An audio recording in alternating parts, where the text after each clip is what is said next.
Hello, adventurers. My name is Maximus, and I guess am I our dungeon master this evening? I'm the person who used to be the dungeon master for campaign 1 this evening, and I'd like to welcome you all to our special episode of Out of Combat Live, where we are going to be discussing anything and everything about campaign 1. So, if you have questions, throw them in the chat as we're talking and we'll get to them as we can. We also have a list of questions as well beforehand. And if you notice Mac's wonderful pose there, she is joining us via voice from I'm out of town. here. I'm She's a giraffe. she's here in spirit and in voice, but not in video because hotel Wi-Fi be bad. I don't really want to play with fire. Granted, I can see you guys perfectly fine. I Yeah. don't know. I'm not trying to mess with that. I wouldn't. Yep. I don't. We'll just take the win. You're just here. The win. Yeah, exactly. But before we get started, I almost said a couple things, but the important thing is that here in 2 weeks, so April 21st, it's a Friday, April 21st, it's 21st at 6 p.m. Pacific time, campaign 2 will be unleashed. I don't know, started. Campaign 2 will be happening, and you will see all of our lovely faces as well as Nina's lovely face. Nina Nikolic, who's our newest cast member, will be playing, and I'm very excited to have her enter the fold of Casters and Cantrips. So it'll be a fantastic time. Another quick announcement is if you want some Casters and Cantrips merch, especially any Sweet Justice merch, if I were you, I would get it as soon as possible because at the end of this month, there will be no more Sweet Justice merch. Yeah, and you don't want to miss a shirt like this. Exactly. Just like that. It's back. Limited edition. Get it while you can. Limited run. That's what they say. Yep. That's the buzzword these days. Yeah, the limited run. It's a limited exclusive. A limited 2-year run. Who knows when they'll come back? Maybe never. They probably Maybe won't. never. If I have anything to do with it, I'm not going to bring them back. So with that being said, go ahead. I was gonna say, do you remember that one time that other D&D group that plays on Thursday nights? They had their first merch, and you really wish that you would have gotten it however many years ago. Because now you're like, I Don't be was that into them before they person. were cool. You could have gotten it now. You could have gotten it. Yeah. Just So end of this month, no more Sweet Justice, and then our merch will be down for a little That bit. makes me so sad. It'll be down for a little bit as we're revamping our merchandise experience. Jazz hands included. Are these jazz hands or are these jazz hands? No, Those are jazz hands. We did imagination. I did like imagination. Imagination Okay. hands? Imagination hands. Got you. So it's like the more you know, rainbow. Yeah. Perfect. Jazz hands has you like moving your phalanges. Yeah, the little Phalanges. thingies. Mhm. That's the scientific term. Oh, no, Yeah. I like it. So, campaign 1, let's talk about it. Oh, It was a good boy. run. Yes. Fantastic. I'm sad that it's over. And why? I'm gonna miss Bryn. Well, you know, what if I do another one shot? Who knows? We might come back. Maybe I'll do another one shot. It really was Maybe. fun to step back into the shoes of the Yeah. character again after not playing them for how many months? 2, 3? 2 I felt like 300 years. Yeah. First off, can I just say that not playing D&D every Friday after playing every Friday for like what 2 years is torture. It really is. I was like, oh, a break. This will be great. No. It was Yeah, I didn't want to awful. break either. I was like, I miss my friends. I miss Yeah. our characters. I'm so happy we're starting again soon. I know. It's so great. Okay. Well, I that. was. Oh, go ahead. No, sorry. You go ahead. I didn't mean to interrupt. Well, I was gonna say, that could kind of kick off a question for Max. Mhm. Did you feel like you told the story that you wanted to tell in campaign 1, or was there stones left unturned that we as players didn't pick up on a quest line? So the way that I've sort of taken in this stance and how I've interpreted it is I like to create the world. I like to create the sandbox. and I like to create the pieces in that to give you the toys to play with. But I think it's you all that tell the story, because you could have gone in any number of ways in the campaign, and it would have been totally different to me. There's always stones that are unturned, and it's kind of to me it's an experience where you're not supposed to overturn every single stone. You can't. You can't do it. But the choices that you make sort of guide that experience for you all. Just so, for example, um, there was a whole thing where if your party wanted to directly participate in the war of Vantis and Ramcrown, you absolutely could have. You could have been, you could have taken that as far as you wanted to. If you all wanted, I mean, theoretically, if you all wanted to say, hey, we like what Salon's trying to do here, but we don't like how they're doing it. I mean, you could have tried that too. Anything is possible. Or you could have said, for the most part, screw Vantis, we're just going to do Ramcrown stuff. I mean, those are all possibilities that could have been explored if you wanted to. But I don't feel like there are things that, like, stories that I wanted to tell that didn't happen, because a lot of what I do is reactionary to what you guys do, right? I have big set pieces, I have things going on in the background, but where the camera sort of goes in this journey is where your party goes. So yeah, I don't think I don't feel like we didn't do what we set out to do. And also, just to reiterate, the last stream, the end of campaign 1 was January 27th.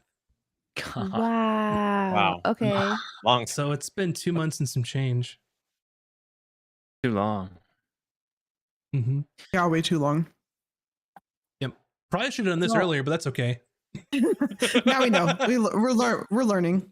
Yeah. I don't know about you all, but like being my first official campaign and having it being this extended story with twists and turns, where I really feel like we did a good job as a first campaign of setting up characters that were fun.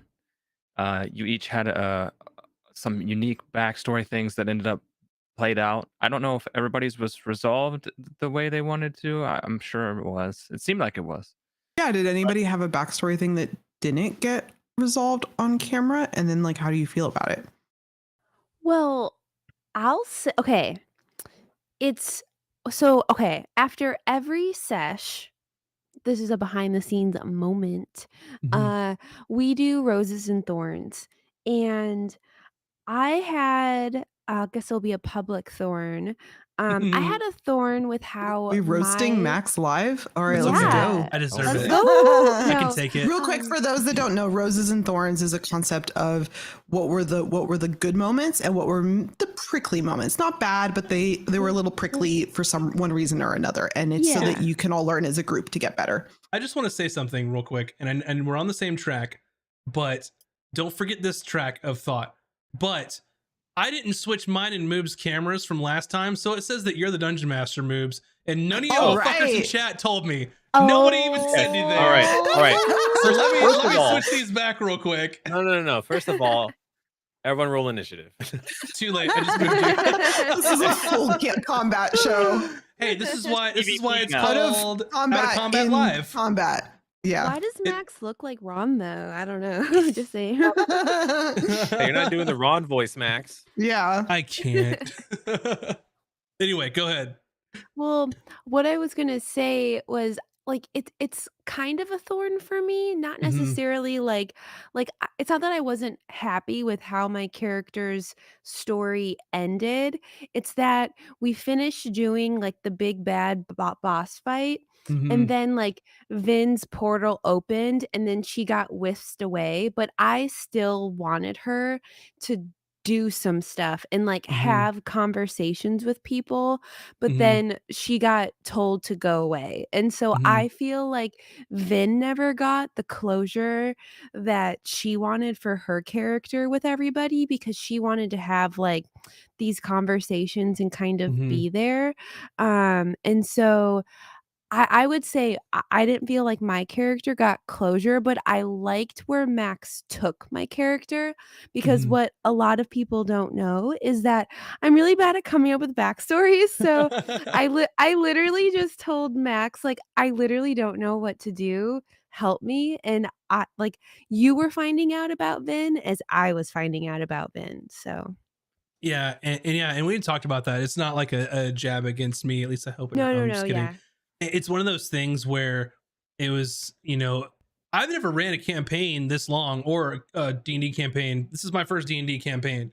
I did a couple like 5 or 6 sessions with the mods before doing this to kind of test things out. But this is the first like campaign I've ever done, and I was so worried about the end for me, and I wanted things to be resolved like as like how they were quote supposed to, like how things were supposed to end up. And I Right. knew that, when the stuff was done, that Vin had to go with her mom because that's the deal she made. But Yep, then yep. I do feel bad that like everyone kind of got the, oh, and here's what they're doing now, and then Vin's like, well, you're in the Feywild, what do we do? So yeah, I Yep, totally yep. get that, and we talked about that and kind of reconciled We it. So did. Yeah. I But I guess like suggest a public facing, that's what happened. yeah, I suggest something though, since we're all here. Yeah. sure. And if Vin really needs that closure, can we just relive that scene to give Vin that closure? Well, I was thinking if we ever do a charity one shot where we revisit these characters, these are things that we could keep in mind Ooh. to revisit, like at the beginning of the episode, do like a little flashback of like, well, what happened? Like give yourself, like role play yourself some closure, and like we could each like take turns or That's the something. next one shot. We go to the Feywild to visit Vin.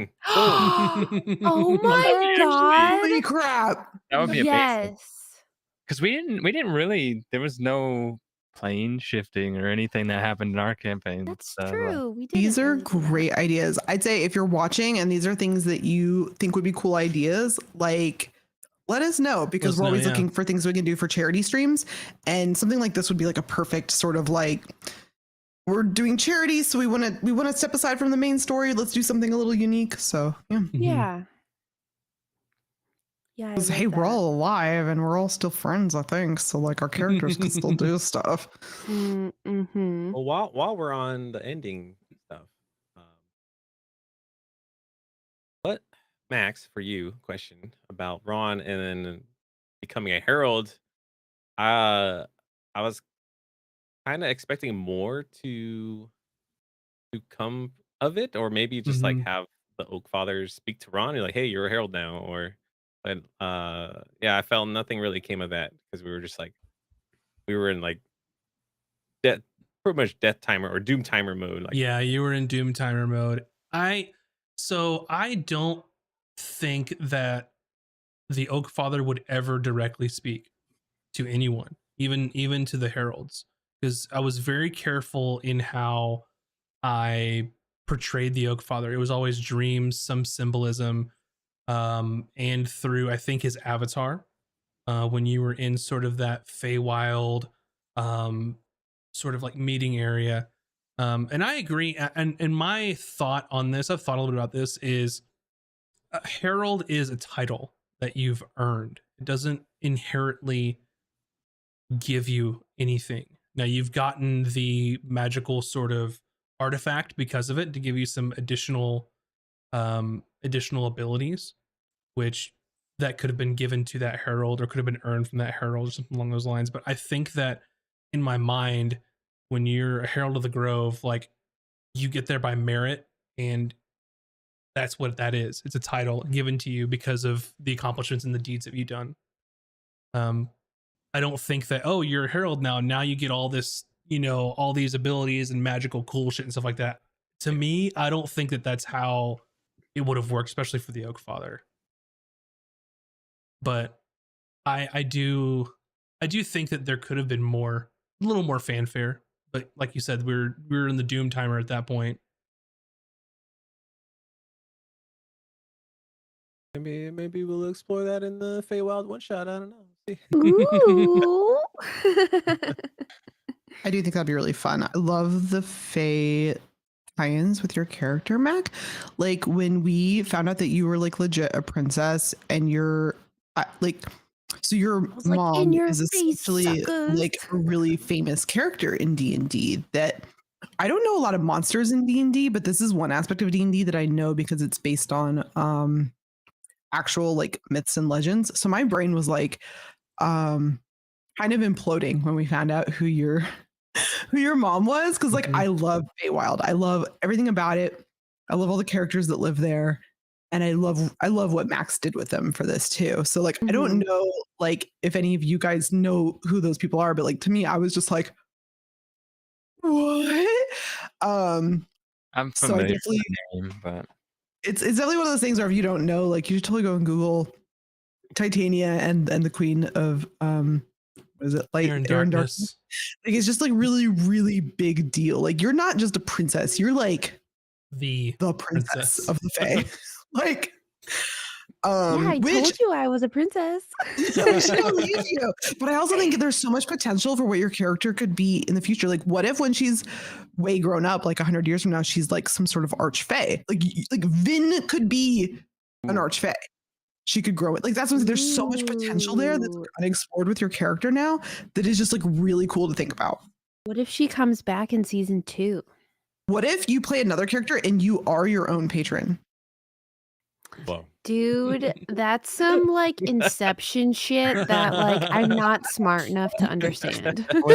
Hey, like, what if in a future campaign, maybe not the second one, but like a future one of our characters does decide to roll Warlock, and Vin ends up Whoa. being their Of patron. you as their patron? How amazing would that We be? can have Mac, like, if the patron speaks, like, we could have Be in your head. To the voice, yeah. Although See, I will Burn say it. No. Max does a tongue spitting. good Max Vin. does Max so does a good. good Mac doing Vin. well, Because you we've said seen it, him do VS. it. Now it can't come true. Aw. That does remind me though. Putting it on the universe, you know, never know. Mhm. I was gonna say something that I totally forgot it. That's okay. Well, no, that had a question for you, Max. So, like, you kind of created this world because you were kind of like, well, I want to do D&D content because I love it so much. And then you're like, okay, well, I'm going to run a game, so I'm going to create my own world because I know you prefer that over existing content and Mhm. modules. But when you set out to create this world, did you have the concept of like it's going to go through multiple campaigns and multiple timelines and things like that? Like what were your plans for this world when you first started it, or was it more of like I just need one, so I'm just going to start working on one? I mean, the thought didn't really cross my mind of will this span multiple campaigns or not until probably midway through our campaign, because I didn't know if this shit was gonna work. Right? I mean, for all I know, the campaign could crash and burn, and we just like stop in the middle because everyone thinks it sucks or something. You know, I didn't really start thinking about what the greater world looks like until much later. And yeah, I mean, it's fun that there's like a sort of place that we all helped create in this fantasy world, that we can have stories in. And what I think is really great too is I can expand on that. Instead of one continent, you know, campaign 2 happens somewhere completely different that you haven't seen or anything like that too. And then there's still the idea of like, well, this other continent, where is it on in the world? Like, what influences do they have there? Do they have influences from the outside? Like, what happened? It's all really cool, and I think I learned a lot the second time around based on the first time, if that makes sense. That's cool. Does anybody else have like Max brought up a good point. Like when we first reached out to you and we're like, hey, do you want to play D&D on stream? Did anybody else have any like preconceptions about the game that were like maybe different than what you expected? I know when Max told me, he was just telling me about it. I was like, oh, that's a really cool idea. Yeah, you should totally do that. And he's like, no, I'm asking you because I want you to play it. I was like, like I didn't expect that. But I definitely was like worried about streaming it because I'd never streamed D&D. It's like a whole new Mhm. thing. But does anybody else have any like I wasn't expecting this or I was expecting this instead? I don't know. Well, for me, Max and I talked about it constantly back when he was Maximus Rake, man from the future. And I was Mhm. like, we should just do it, man. We should just play D&D. And we just kept talking about it and nothing ever happened. And then one day Max was like, hey, I think about doing D&D and we're going to stream it. And I was like, I'm in. Yes, it's finally Instantly? happening. We talked about it forever, and Mhm. someone made the decision to make the move, and it was Max. I was like, hell yeah, I'm in. You heard it here first. I made the moves on moves. It wasn't the other way around. Made the move Max shot first. Yep. on moves. And then when Max messaged me, I was down. I was really worried about time though, because I Mhm. think I think at the time, I don't know if it was like during the pandemic or just right before, but I don't really quite remember. But Right after, I um think. yeah, I think I was still working a full-time job and creating content. Mhm. Like I wasn't on my own yet. And in my mind, I was like, "Am I gonna have time for this?" Like, I thought that I was gonna be the one to bail on you guys, not that the campaign was gonna crash and burn, but that, like, it was too much of a time commitment. But then it quickly became, "No, this is too much fun. I will move things around to make this happen for me." So Aw. I admit something, and don't be mad at me, Mac. Oh, no, I won't. I thought if anybody, it wasn't going to work out and they might leave the campaign earlier, I thought it'd be you because I knew how much of a schedule you had and how seriously you take, like, I mean, it's your job. Like Yeah, for the rest of us, we have day jobs, but like for you, like streaming and YouTube is your job. So I was like, if it's going to be anyone that doesn't stick it out, it's going to be Mac. And we'd only met like once at a con, and I was like, she's Oh, yeah, we awesome, but did. like she's very focused on doing like that thing. And then also like from your stories of your earlier D&D games that you'd played, I was like, I don't know if she's going to like our style of D&D game. Like maybe it's too much role play for her, or like, I don't know, like maybe not min-maxing it. I don't know. I was like, I don't know if it's going to match up. So I was like a little concerned, but then it's like week after week, you were like so excited to be there. And like you started doing like the Vin zines. For those who don't know, those were part of a Patreon bonus. And like I could just like tell the amount of thought and like love you'd put into your character. And I was just like, I did not expect this. And it's amazing. And now it's like I couldn't imagine you not being here, if that makes sense. Oh, thanks. No. I will say 100%. I observed your playstyle change over the past couple of years. We started in February Oh. of 2021. And in February in 2021, you were very much, I think, a combat first, other stuff later player. And if Yeah. you look at some of these later episodes, that's not the type of player that you have sort of turned into from there, which I think is really cool because it's hard to balance as a DM trying to make every player happy and sort of moving those spotlights onto the players to do the things that make it fun for them. But I thought that was really interesting Right. because you I feel like later on, like you really were into the role play and were excellent at it. Well, thank you guys. Oh my god. Yeah, and Well, to jump on that, because I've been editing all the shorts for social media. Which, oh my God, can we just Like take a moment? 80 Don't Yeah. forget your thought. Can we just take a moment, please? Does anybody, okay, if you're not following us on like TikTok and what is it, Instagram, TikTok, YouTube. like all the socials and YouTube, if you're not watching these shorts that he edits, I have never seen such perfect editing. And I like once a day I start cracking up at stupid stuff we've said. And I'm like, it wasn't that funny when we said it live, but somehow like the editing captures like the moment. Oh my God. Sorry, Moobs. I did not want to interrupt, but like you guys have to make sure you're following on TikTok and stuff. Make sure you're watching the shorts. They're so good. Yeah. So when I'm looking at I have like two folders. I have like stuff that I need to edit and then stuff that are done. And I look at the done folder. I swear to God, like 80% of it is you, Mac, because you say the What? funniest, you say the It is. funniest shit. It's always Mac that makes me laugh. It's Mac or VS. Yeah. Because it's always one of them that I'm like, oh, I'll watch this to give it a view. And then I'm like crying, laughing. I feel like what's funny with you, VS, is your delivery. So Yes. is out Is of that nowhere dry, you will come like- in and you will deadpan just say some shit, and I'm like, what? That's my character, man. Yeah. Yeah. So good. If I'm Mac so, left, we would be boring. Oh. so excited to Oh, see your no, next character, shush. VS, to see what their person. I'm like, it's so funny because for that being your first D&D character, like, can we talk about that actually? Yeah, Yeah, so I yeah. was thinking about This it. was Yeah. his first Same. D&D We don't have character. Oh, Oh, stop it. you. Oh, No, I'm putting you on the spot. This was your first D&D character, and not only were they a really fun character mechanically, which most people don't play their first time. Most people play what they think is going to be fun, not what's actually fun their first time. Like, so you clearly had a lot of knowledge about classes, but then you also made a really interesting character with a really interesting backstory, and then you brought this really unique flavor to him with just your like unique sense of humor. And I just want to know, like, how do you feel? Like, this is your first campaign finished. Like, you kind of nailed it on making a character.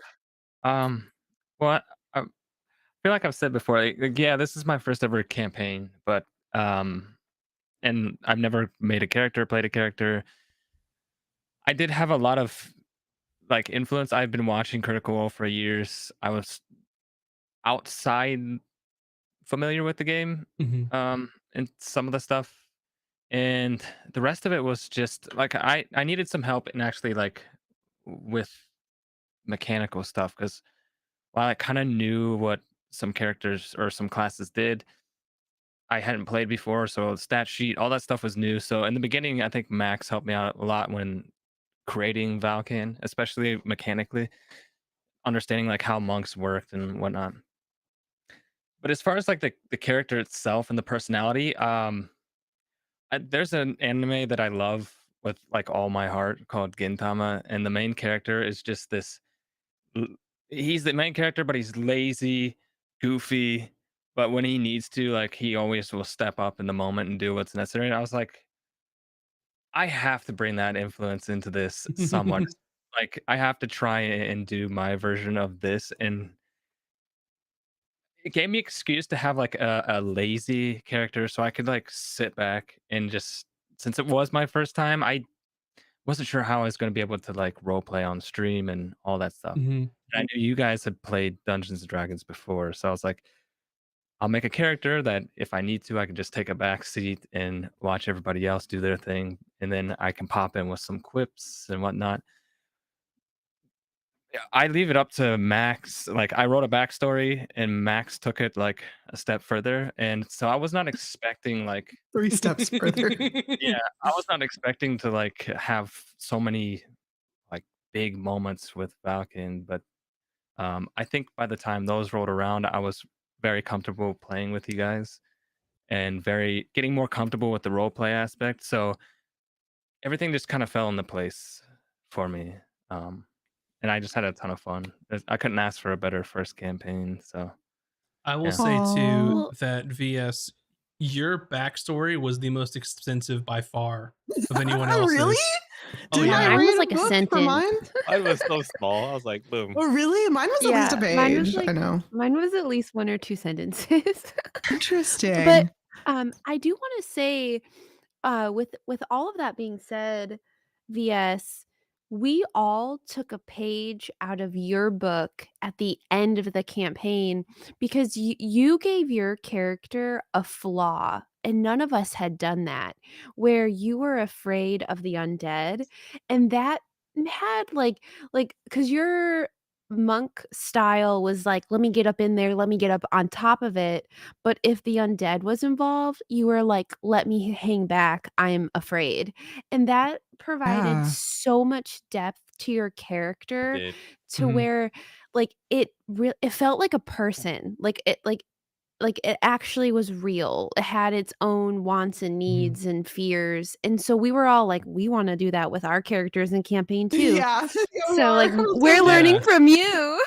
Well, That's I really great, wanna Mac. Is like he tied his you just real quick, your flaw was tied into like your strength, like whether you realize it or Yeah. not. And that like somehow made it so much more like poignant. Like that's a really good point, Mac. Like I hadn't really thought of it that way. Mhm. Um, it's funny you should mention that because like when we were, I kind of had the prompt on like how to design a character for the first campaign that Max kind of put out in our session 0. Like, look for their personality traits. Do they have any flaws or whatnot? I love creating characters. I love brainstorming characters. Mhm. I think it's fun to come up with backstories. So I just kind of like went at it and did something that was like not. I mean, it's pretty basic, kind of a tragic backstory type of stuff. But I was like, what like fun little quirk could I give? And I was like, I don't know, what if he's just like, what if he just hates anything undead? What if he just finds them super creepy and wants nothing to do with it? So I wrote And that. then But Max was like, I want to take a moment to, because we have quite a few audience questions, and this is very pertinent to what we're talking about now. So I'm just going to grab this because I already know what the answer is to this one. And this one's from Chiba, who had asked, did the players do anything you didn't expect that impressed you or turned out better than your plans? And the first thing that comes to my mind from that, and you all know that like my plans are I'm just create the playground, you play in it.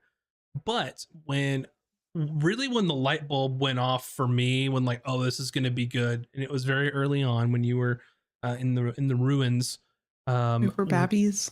Yeah, when VS first surfaced that character flaw in combat, when you first saw the undead and you said, I'm going to spend my turn cowering in fear behind this wall.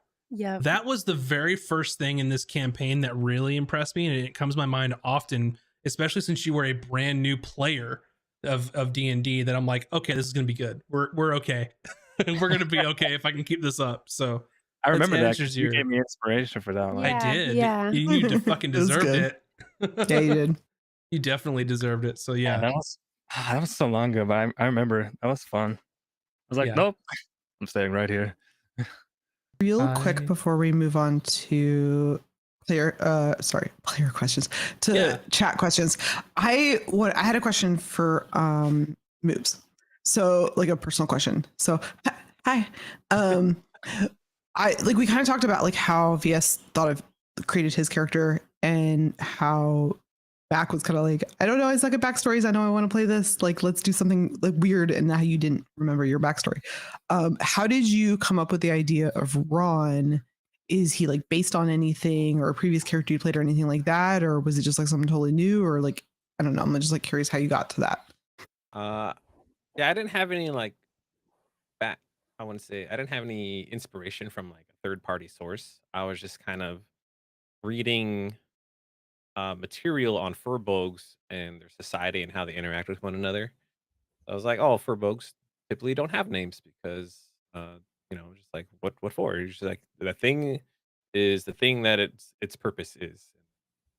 I was like, well, if furbolgs don't have names, then I looked, I went super nerdy and looked up like Elven script in Elven dictionaries. And I'm like, well, Ron is like basically like a fey giant, essentially. So so I was like, well, what's the Elven word for giant? And it's Ron. So I was like, all right, cool. That's Ron. Oh, Cool. what? I didn't And know that. yeah, I didn't Ron, know. That's really cool. Ron is the Elven word for giant. And I was like, well, the elves keep calling Ron Ron, so that's his name. And then so on top of that, I was like, well, if they don't have any like naming conventions or stuff like that, or not in a sense of like him or Samantha, So I was like, well, then sure as hell is not going to understand like idioms, phrases, stuff like that. So, maybe I took like a book from Drax, from Guardians of the Galaxy. And when I thought of that, I was like, oh, well, Drax does that. So well, that's not going to be a problem. And then a little bit of Drax, but not the crazy Drax. That's my favorite quirk about Ron. It's like, Yeah, me too. what does this mean? I don't know. Oh, Just like yeah. when Ron is clueless and we're all aware that he's clueless about something, but it's like harmless. Those were like some of the best moments. Or It when we're also all comes playing off Finn in. as well. Finn was like, oh, it's this. Oh my gosh. Yeah. Yeah. Oh, and then Valkan teaches Ron the wrong thing. Like, well, like what? Yeah. It was good. It was a good like role playing dynamic. Do we want to do some more? Should we get into the questions that Bun, people submitted? Or I wanted to ask you, Bun, how did you come up with like wanting to like have Babas and like their like mystical like side, and Bun being more of not Bun, but um Bryn being more of like a girly girl than you would anticipate? Like how did that come about? I remember when I started making Bryn, my entire concept for her was I want the other players to have fun and I want them to pick the classes that they want to pick. And I'm going to fall into the fill/support role. So there was no concept for her, essentially. Her whole goal was to be a support class, meaning I had some heals, I had some AoEs, I had things that could buff you guys. Which we didn't end up needing. I ended up not using those because you guys never needed buffs. You guys were like really good. So I ended up just buffing myself. But she was built to where she could buff you guys as needed. Like I could put haste on people, but you guys did not need it. You were so powerful. And so I started thinking about this character that was based off of kind of like Thor from the Marvel movies, where you're like just this really kind of not that bright, but really nice person that's there to help everyone else. And you, like it was kind of like a Thor Captain America vibe that I don't, we were rewatching all the Marvel movies at the time. But I wanted her to just be like there for the team, and I didn't want to like steal the scenes because I've played a lot of D&D. I didn't actually realize at the time how much D&D Moobs had played, but I've done a lot of role play D&D, and I didn't want to be the person that was always like new things. So I was like, what if she's like doesn't know things, and she's more of a like she can easily take. It was kind of like VS, like she can kind of take the backseat as needed. I don't know that I ended up playing her that way, but the goal was that she could be more of a support character, and then through thinking of that, I was thinking of like what's like a backstory where like the whole point of your being is to help others and help the world. And I had this idea of like, when you go to the medicine woman, you go to the healer, the medicine woman in your tribe, and their whole job is to help. And it's not necessarily just through healing, it's like through other aspects, right?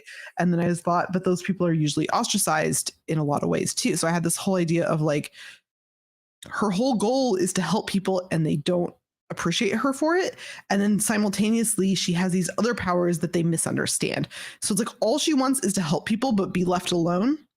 And all they wanted to do was treat her like some weird person that can wield thunder power like a god. And she's like, no. Like my whole life goal is just to like sit on the sidelines and help people, but like people didn't understand that. And so she got really mad and like left. But the Babas came about because I needed her to have a really good moral compass. Like a really, really strong moral compass. And I was like, how do you have that? And I was like, you have that because someone taught you that and instilled it into you your entire life. And they did it by showing, not just by preaching. And so that's how Babas came to be. Did that, I don't know if I explained that well. Yeah, no, that was think so. awesome. The weird train of thought that got me to Bryn. It's perfect. I'm going to continue just weaving in some audience questions here as we're kind of discussing and talking. And I'm going to ask this one. It's totally self-serving. That Village put in here. But this is for everyone. This is for everyone. So, which NPC was your favorite? Not Brannis. I actually liked Brannis. Okay, at the end, Brannis might be top tier. He's like almost S tier, but not quite S tier, because you know who is S tier? Turtle guy. Bickwin. Bickwin. Turtle guy. Bickwin is premium NPC category. See, I liked Brannis. Granted, I don't believe I was actually there You for were the episode. not there when he showed up. You don't even understand the incompetence. But I love that like Vin just doesn't give a fuck about him, and he's like, "Oh yes, please, mommy, more," you know. And I'm just like, "What, you weirdo?" I will say, if anyone hasn't watched the Ron's Dreamy one shot, the learning that Vin probably would be totally willing to marry Brannis just for like the benefits of some of the paladin spells was my favorite moment in like the whole campaign of like, she's gonna be fine with, yep, all right. It was a great character moment for both of them. It was a great moment. I have to second Mac for Brannis because it's weird to say this in maybe a D&D sense for an NPC, but he had such a character growth arc Where he Yeah. became the Agreed. really shitty, annoying adventurer who stole people's credit and was Mhm. faking Oh, it he was till the he wor- made it, right? And then as we progressed and interacted with him more, he's like, all right, still scumbag. And then and something happened and a switch happened and something clicked to Brannis where he's like, maybe I shouldn't be the bad guy all the time. But not that he was like a bad guy, but he was just a Mhm. jerk. Um, and then as he got more involved with Ron, especially, during the gambling and all that, and he's getting caught up in our shenanigans where he's forced Yep. to Mhm. have to do things, and then just seeing his character arc grow and kind of sort Yeah. of become a better person, but he'll get there and with more time if he spends time with Sweet Justice, that he'll eventually become like an okay better person. Mhm. Yeah. I want to real quick just point out, like, we're so used to training ourselves. Like, we're all streamers. We know how to interact with chat. We had to train ourselves not to interact with chat too much while we were doing like in sessions because we need to stay in character and say that we can interact with chat today. So I just want to real quick Yeah, say yeah. thank you everyone for being in chat. Zeus, Erock, Chinner, Livid. We've got people over on YouTube channel. Like we actually are very much reading Chiba. your stuff.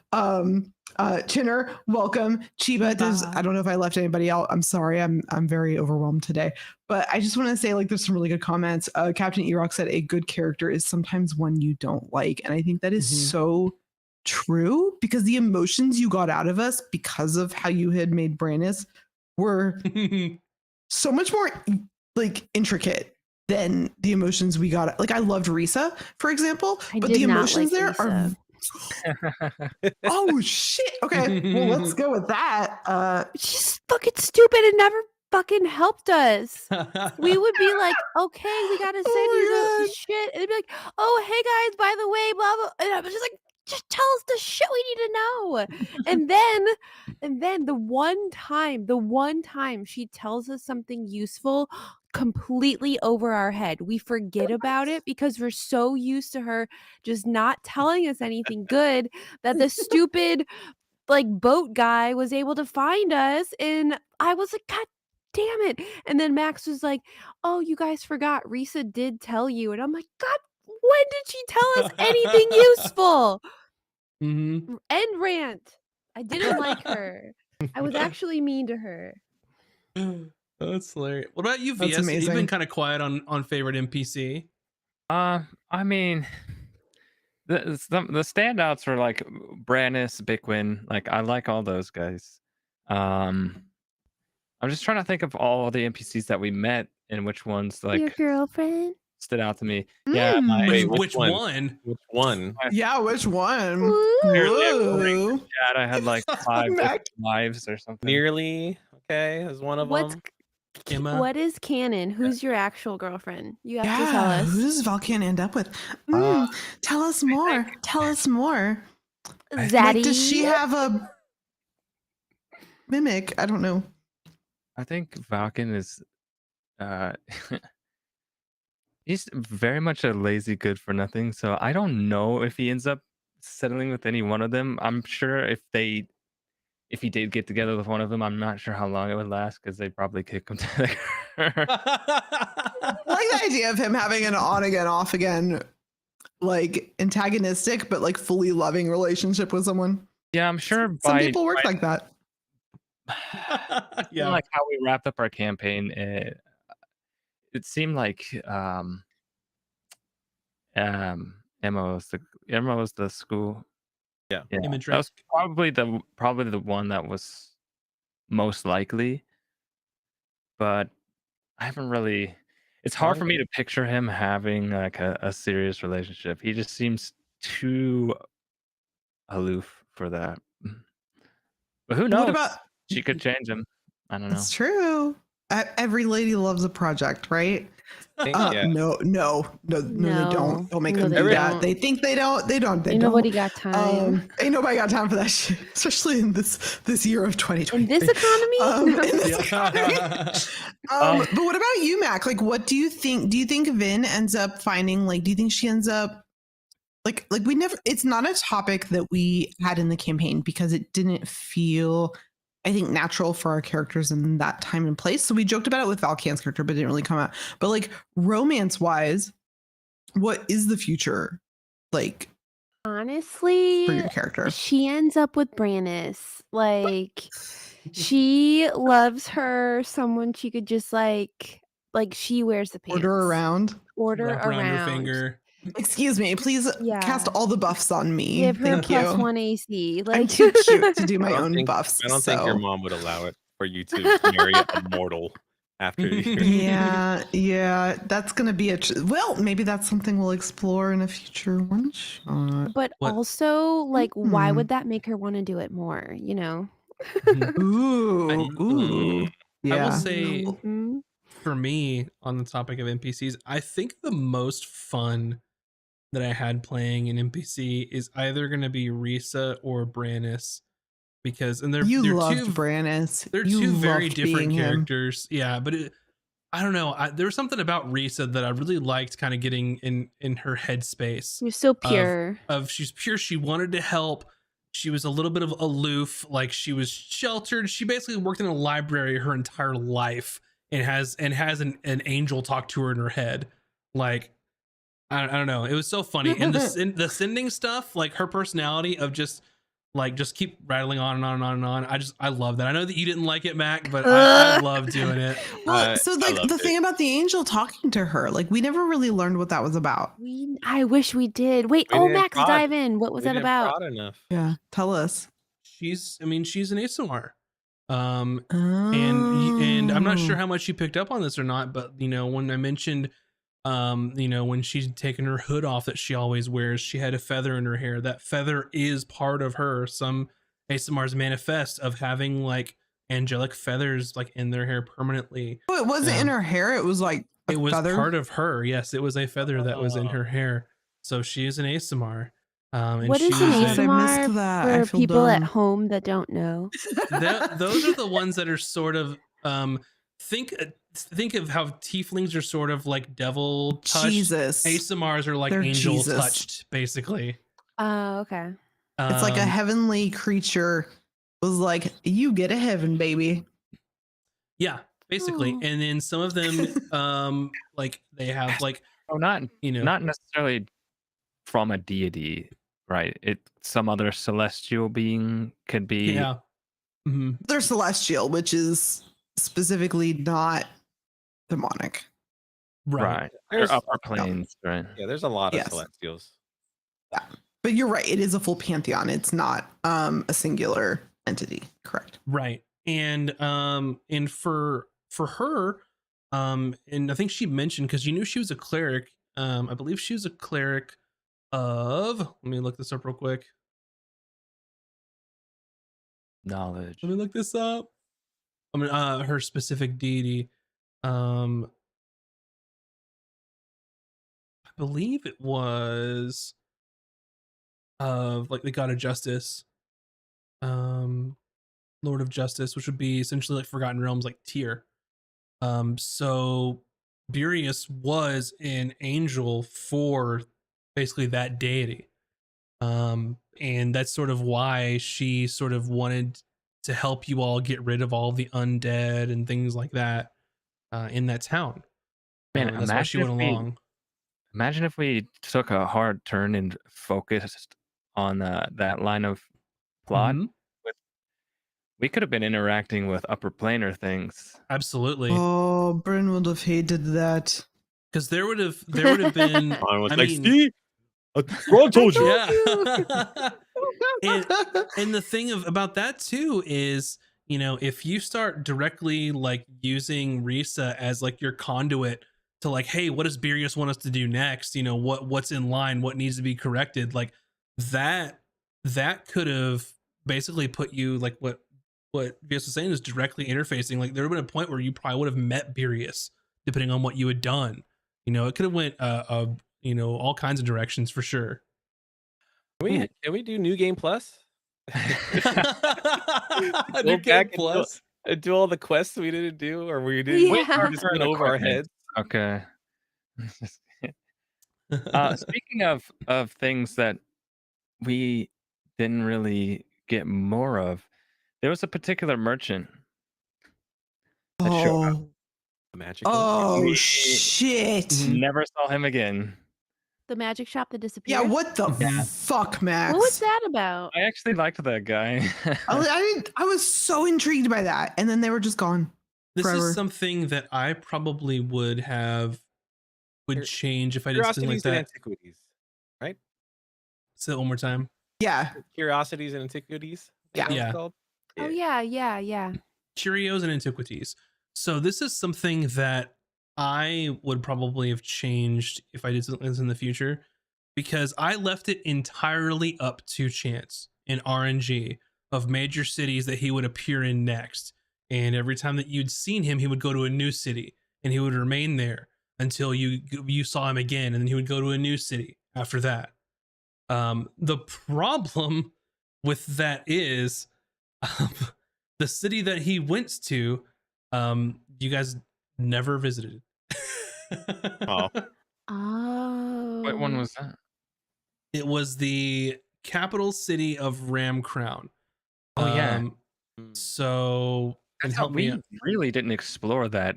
We went to Didn't. Emberholm, and that was like it. We didn't really explore the Ram Crown territory at all. Yeah, I will I and think I say, felt like we weren't supposed as to.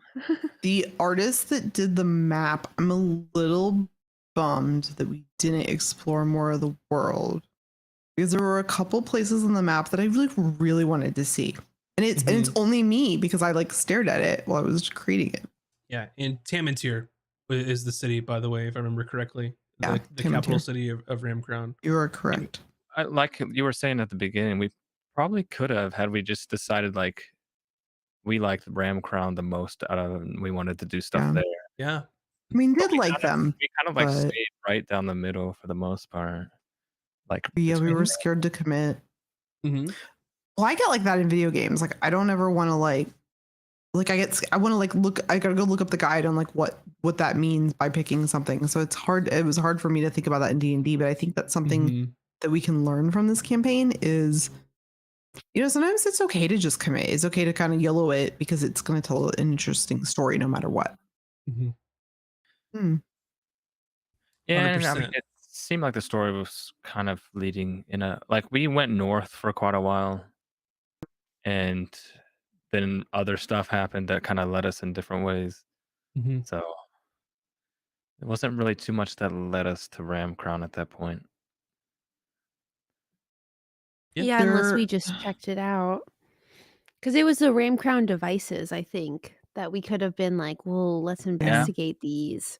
Or like, I really liked the Lich. I know everyone was so afraid of him, but I was so He's fascinated. a I was lich. Do you not know what that means, Mag? clearly not, because I'm like, dude can be our friend. Like, okay, he did some bad things, but we've killed people too. Like, we're kind of the same.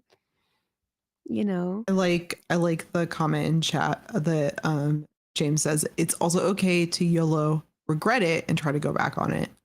Like that's Mhm. really cool. Like it's okay. It's interesting. It as they said, it makes for super interesting story pieces. So if we had befriended a lich and then regretted it, Mac, as one would I don't when they know if we befriend would've. a lich. I don't Do you know what? man. Do you know how a lich becomes powerful? He killed somebody, right? But like we killed Not people like too. somebody, like lots of people. Like they're using people's souls to stay alive for forever. Yeah, well, Yeah, well, I mean, Also, He Oh, didn't there- do anything to us. You could have a situation where it's like maybe he only gets bad people's souls to stay alive forever. yeah, maybe he's a Have a code. vigilante. Mm-hmm. He's also a very powerful like arch wizard. Mm-hmm. And he And helped they are us. typically not painting with a super broad brush, but they're typically very selfish. Mm-hmm. yeah. Like you kind of have to be. You don't build a tower like that unless you're super into yourself. So Well, I mean, But it was also in both parties' self-interest because of Orcus. If Orcus comes into the material world, well, he is screwed Yeah. because he is now under the control of Orcus. So, he was. I mean, yeah, we both had a common enemy, but he was basically using us Mm-hmm. to take care of his problem. Absolutely. I'm glad that's how you think, because that's exactly how it was. One thing I say that I would think that I wish would have played out more because I thought it'd be interesting is, you and we talked about it, like you guys had a doom timer and you jumped on it whenever that happened. But the idea of the if Salon had succeeded and started bringing back Orcus, that would have opened up all kinds of shit, because the issue with that is Orcus commands all undead on that plane, which means that y'all would have had a lich to deal with too, because he would now be under control by We would have Orcus. had a total Dude, party oh, kill. Assuming we failed in our endeavor to stop like Orcus coming back, Mm-hmm. would our campaign have then extended some? Would we have had to then like retreat Ooh, good our question. rooms and maybe seek out theorists for help, or Potentially. how much more if we had failed? Did you have more planned for us? I guess. There's always more that you can do, but I think in that event of if you failed and basically remained alive, like at that point, like the idea of Orcus coming to the material plane is like end of the world type shit. And that would have started a catastrophic series of events where more than likely you all would not been able to defeat it on your own, and would have had to have reached out to some people to help deal with that. Or the material plane becomes a hellscape and everyone lives happily ever after. Campaign 2 would have been very different. We saw a Yeah. little bit of that in one of the one shots. If you all didn't make it to all of one of the one shots, City of Terror was sort of like, this is what it looks like when that stuff comes through and nobody stops it. Yeah, and that was happening at the exact same time as when your That was my party question. is That's when cool. your party was dealing with that in Salon, because they all started opening, and you had agents embedded in different areas because Salon liked to weave their influence into the governments, and that's exactly how that happened, and that's why when Ron tried to reach out to you sending with Risa, that's why at the end I didn't specifically answer her as her, because I knew that the City of Terror was coming. So if we'd have and failed in City of Terror, Risa would be dead. essentially, Oh. Wow. Good thing we had VS playing like a freaking OP sharpshooter. I didn't know. That was I fun. don't know how strong feats are. I just like, ooh, this sounds like I should use this with a No, it was great. It was so great. Mhm. Turned out Yeah, to be thanks to really you, strong. and thanks again to to Zeus for running that Zeus in shit. your DMs for running that. That was amazing. It's a very odd experience for me as like a first time DM, like getting these things together and having like Zeus and Jesse be like, okay, does this make sense in your world? What can we do to weave this stuff in? And it's stuff that like 2 years ago I wouldn't even thought of that shit, of having to work with other people to create things that exist in this whole world. It's very interesting for me. Oh, Oh, go ahead. Mac. Oh, Well, go ahead. I was gonna say, so something that like I was trying to do, and I don't know if this would have even have come into play. So with Vin's zines, I was Mhm. trying to kind of use those as like opportunities for more world building and like Mhm. things that would come in later. So like I think the last one was like in Uncle Sam's, "We need you to help us, Yeah. blah, blah, blah, blah." But, like, I had done other things where, like, I had, like, done, like, a whole love story or, I had, like, poorly rated people's, establishments or, like, told people where that guy's treasure was because he was an asshole, you Mhm. know? And I was kind of hoping that that shit would come back and bite us. So, like, we Mhm. would go back to a town and, like, the bakery would be out of business or, like, something Mhm. bad would How have dare you? happened because of Vin, you know? Yeah.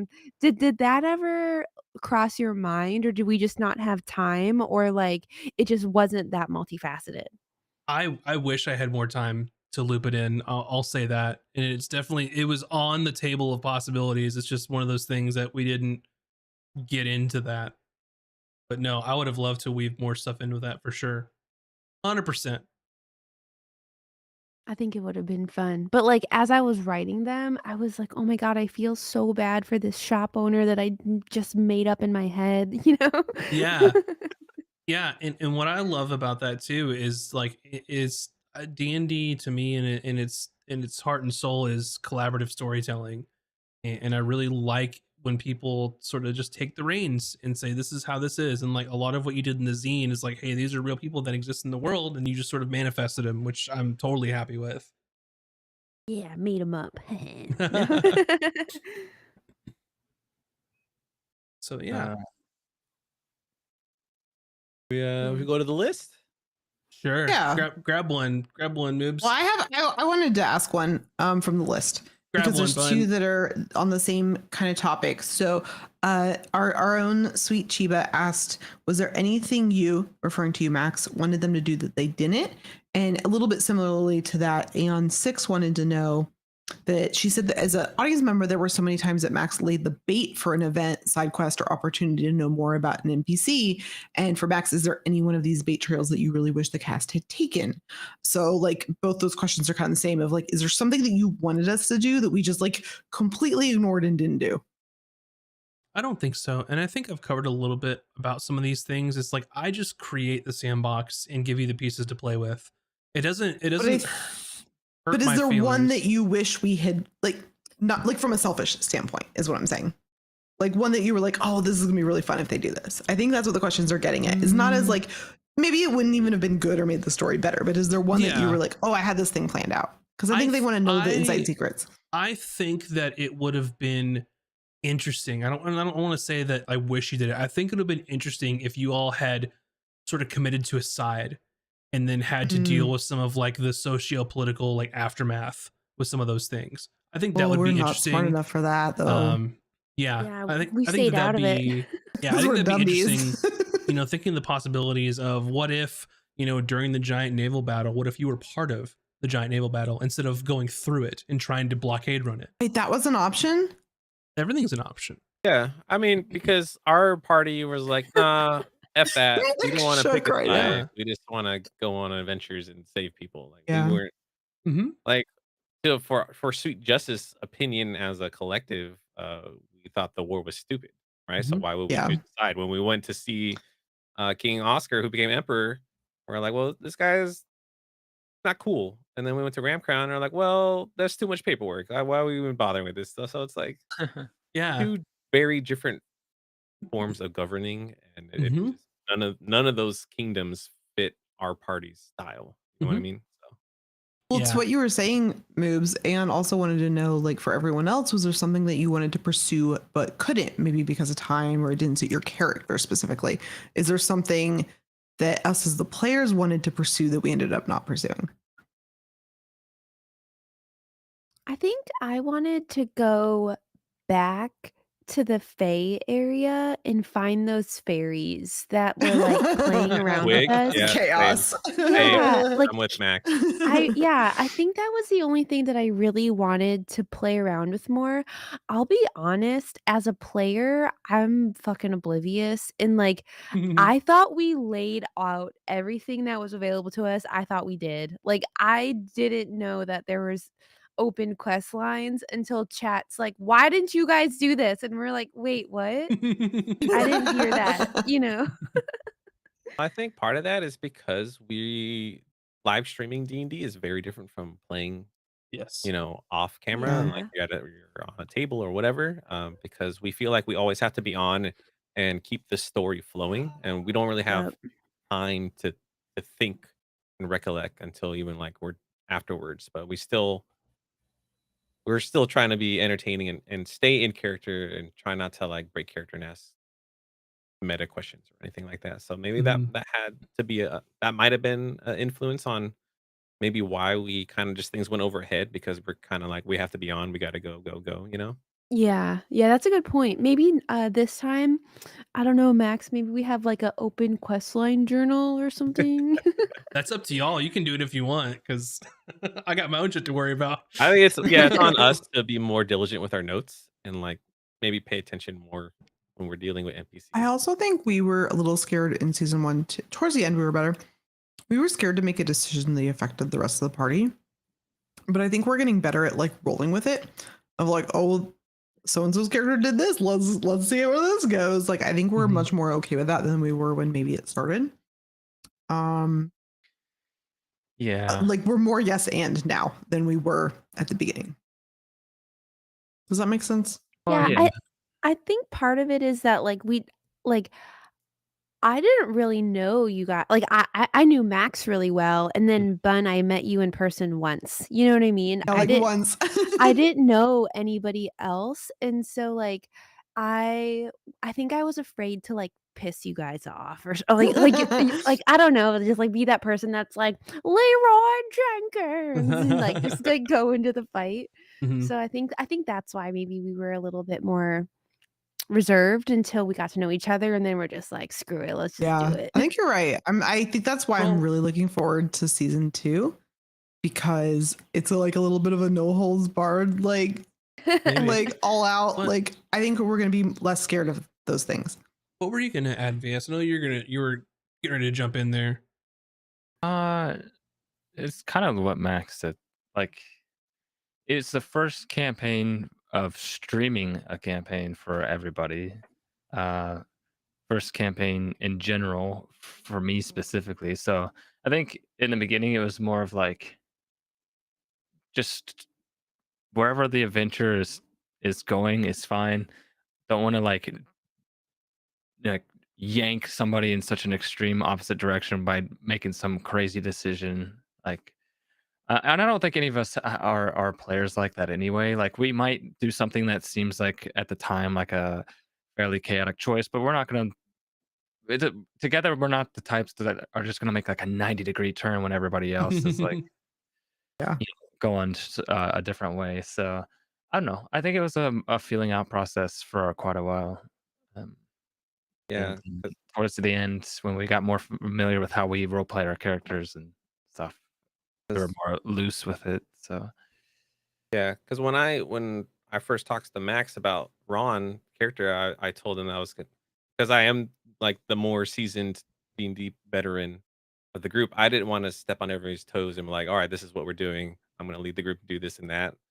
So I mean, I also wanted Ron to be a step back character. Look, sounds like we all wanted did to that. do that. Yeah, So it's we so didn't wanna, funny. we didn't want to step in each other's toes. it's hard to be the face, I think. Yeah, and It's then a lot of pressure. but then Ron ended up being the face, which was weird because he's like not the brightest and I definitely think should that not was be a why it was face. You know? perfect. Oh, Yeah. yeah. If anybody Vin in the face, all that charisma. Loved it. Yeah, she did have a lot of charisma. I do feel like halfway through the campaign, we all realized just how much charisma Vin had, and we were all like, "Oh, wait a minute, what are we doing here?" Yeah. Wait She's a also a minute. changeling, like she could be anybody.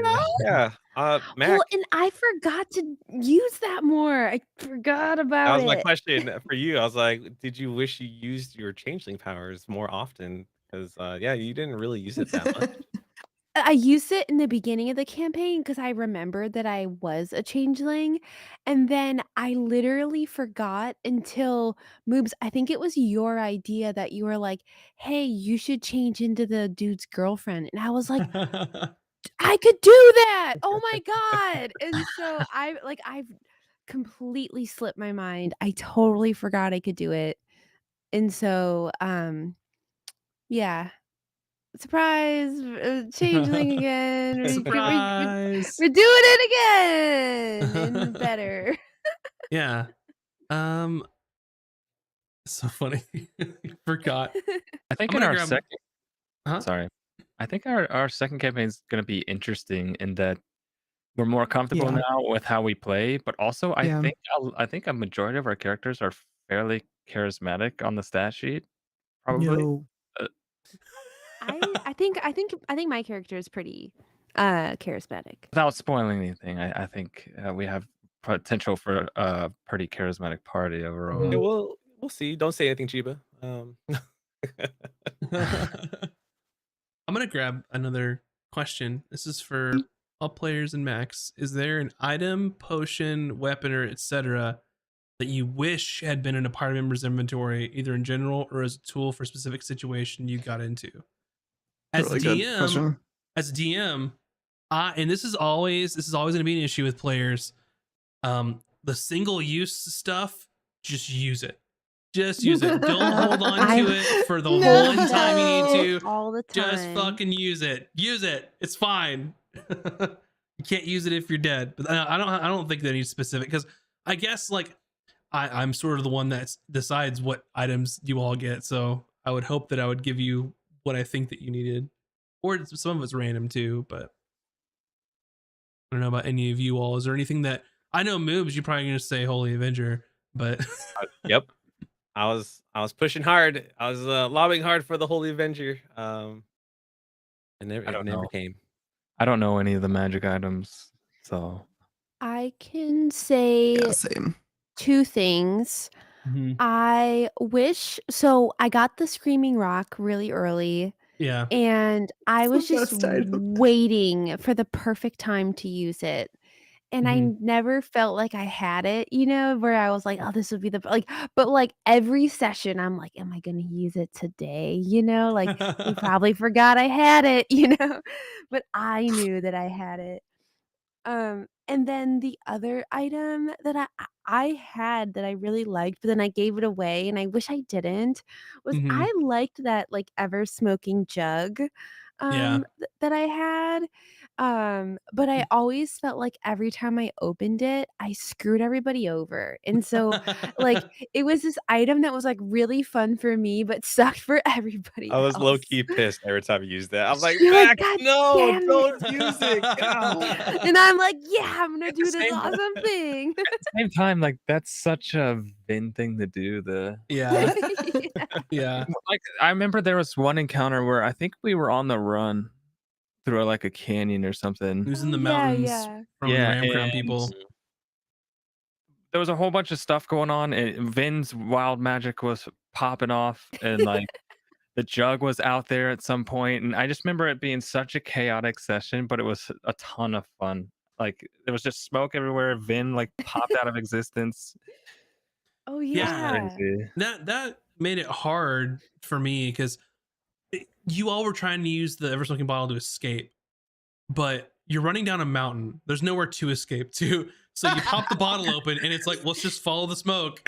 That's the Whoops. item that Yeah. he's never gonna give to us again.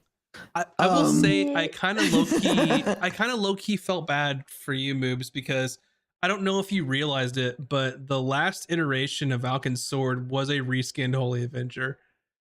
And you probably Yep. picked up on it. And every time Yep. you said it, I felt so bad because I was like, man, like he says it all the time. I was like, but this is what this is gonna be. So yeah, it was one of the things that happened depending is on what that happened again.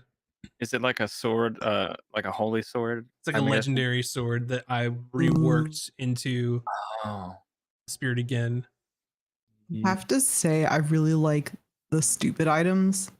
Like Holy Avenger, like that's cool, but those are not the type of items I care for. I like Mhm. but Valkan had the best jug. item and the best worst item because you had the jug of tastes like random Oh, yeah. beverage. Liquid That was stuff. so funny every time we used it, and we kept forgetting about it for a while, and then we'd remember and like share it with somebody, and it was always like the weirdest thing. I loved that. Yeah. That was a I want fun more items like that, if I'm being honest. I did have Max gave me cool items, but every time I used them, Max countered them. And I'm like, You had damn it. bad luck.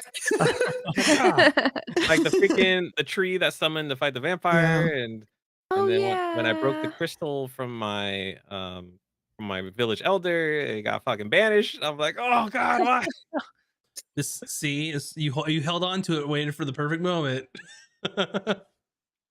It's one of those things like, oh, you use it now. Oh, okay. There is And I no can't. perfect moment. And that's Is the the problem is moral. I can't tell you like it's okay to use it now or don't use it now. Like I can't do that. So But the big fight was a vampire fight. I was like, okay, this is a big fight. I yeah.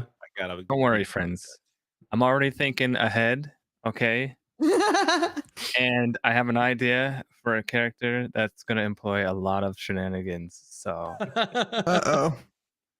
I will say Ooh, I too, love shenanigans. there's an item, and I don't remember if you all bought it or not in the Curios and Antiquities. But there was an item that was a folded paper frog, and you mentioned that every time you unfold it, it'll send you a message. I wrote out 200 different messages that every time that you opened it, it would compliment you once a day. We did not buy it. I I don't need remember to if you guys buy bought it or that. not. I don't think We you did did. not. Oh Did we no. have some? There was the Screaming Rock. There was some like one-time use. We had the Um, papers, right? And Yeah, with the flying. paper birds. the paper Paper bird. birds. Yeah, those were cool. That was a good Mhm. item. And We then we made good use of those. I had a wand of pyrotechnics that I That's what it used was. a couple times. I was like, Yeah. didn't we have something that was like a sparkler or Sparks. something? Yeah, Just like a yeah, I made fireworks shooter, sparks. yeah. And I used that when we were trying to get away. Mhm. And like the last fight, I And it used it worked. then. It did. And Mhm. I used it a couple times. But yeah, like that was one. And I think I even had an item or two that I never used. So Really? yeah, I think so. And then That Max gave happens me a though. bunch of like special fun stuff. And I don't even think I used one or two of Save it. those. Don't tell us that because that's for the next one shot. Whoa. Mhm. I want to Interesting. ask a more serious question on here. Go for it. Because I really like this question. This was a question from Zeus in your DMs. Question for each player in the DM: what do you think is the biggest point of personal growth you had from campaign 1 as a player / DM? It's a really hard one. Like I feel like springing that on people like short notice is Okay, you not go fair. first. Oh boy, I haven't even thought about it.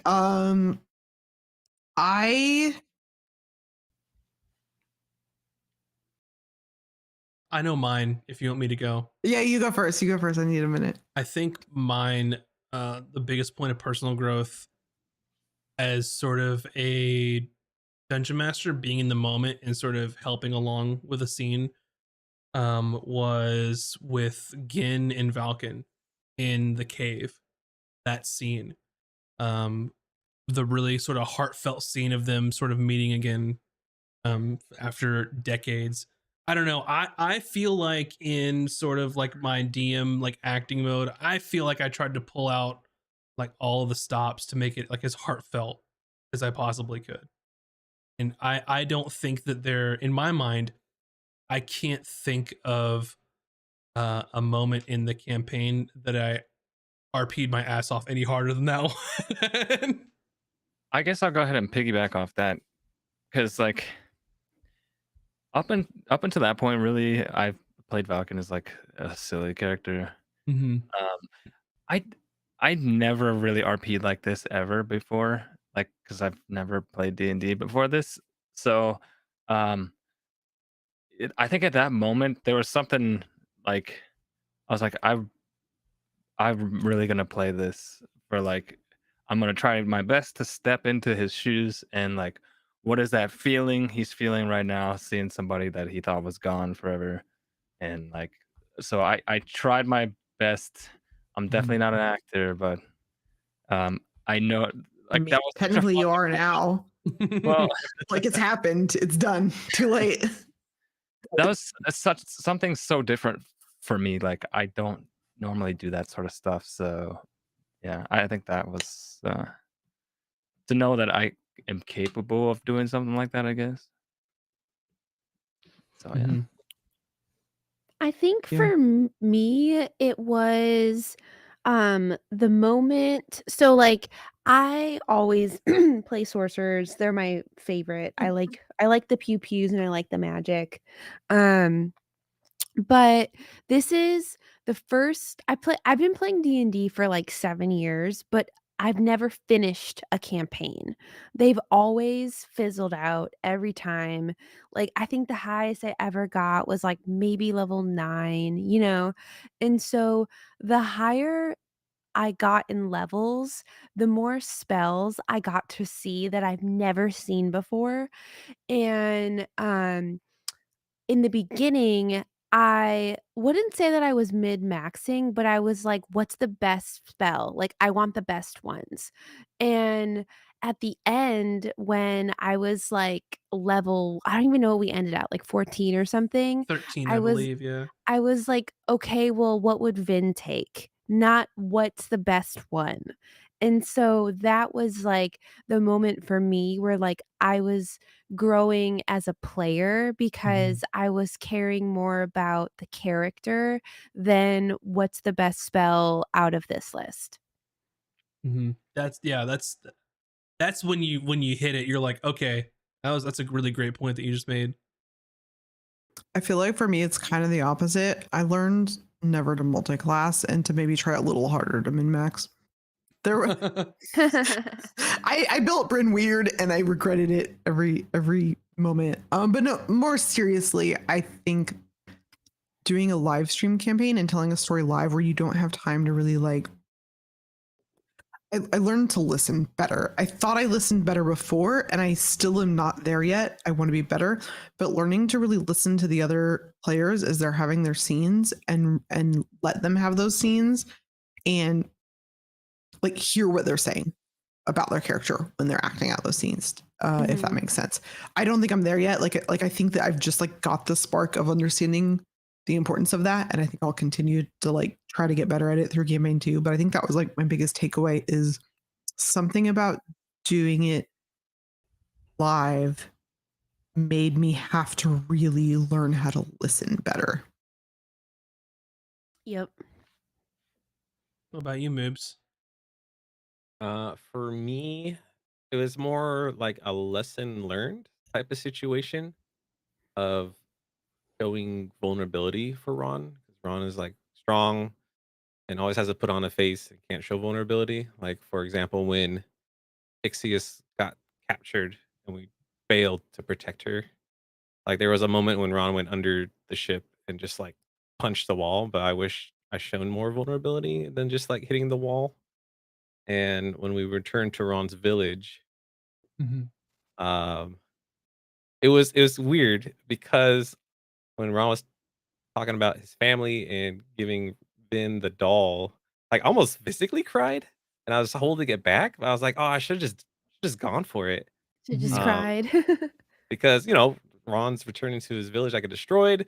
His family is all killed. Everyone he knows and loves is gone. Like I wish that I just went more vulnerable and more emotional in those scenes than we did live. But that was like me as a player holding back and didn't want to. I was afraid to take that jump. So I think moving forward, if like those scenes occur, that I'm just gonna go all in on the emotions.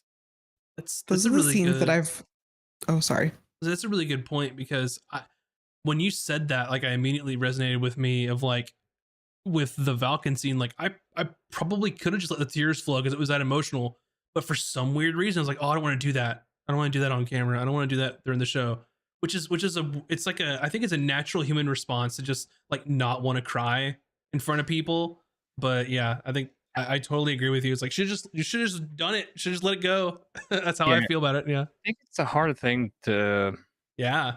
put yourself out there in that way, because that's like because it's really kind of a weird feeling to try to put yourself in a character's position that fully Yeah. when you're still like you know you're acting, but at the same time you're like, am I gonna look? Is this gonna be weird if I do that? Like all that stuff's running through your mind. It's like I know that's how it is for me. I played it emotionally, but I probably like I was starting to get a little teary eyed, but I was like, I don't want to cry. I don't want to cry. Yeah. It's I okay to think cry, everybody. Yes, It's it is all right. okay. yeah, it's one of those things where I think when you see other people do those scenes like another show, like we know there's all a show that most of us watch. When people have those really emotional scenes, it's like a little bit cringy, but then you have to like question yourself, like, why do you think that's cringy? And it usually comes back to like your own insecurities of like not wanting to be vulnerable in front of other people. And but I think that that's how you do really powerful storytelling is by being vulnerable openly and it's a good thing. It's just really, it's like you said, it's not human nature. But I think that when you see people that you're like, well, that's like the best actor in the world, or that's like the best entertainer in the world, you realize that those are the people that are willing to go above and beyond over that line and be vulnerable. And I think that's like the worst part of doing it live, I think, is that it's not just in front of the people in the room. It's not just in front of your friends. It's in front of anyone that wants to watch it or find the clips or watch the VOD. And but that's okay. Like, it's okay to just do it. I don't know. I've done much worse on the internet. Holy. All right.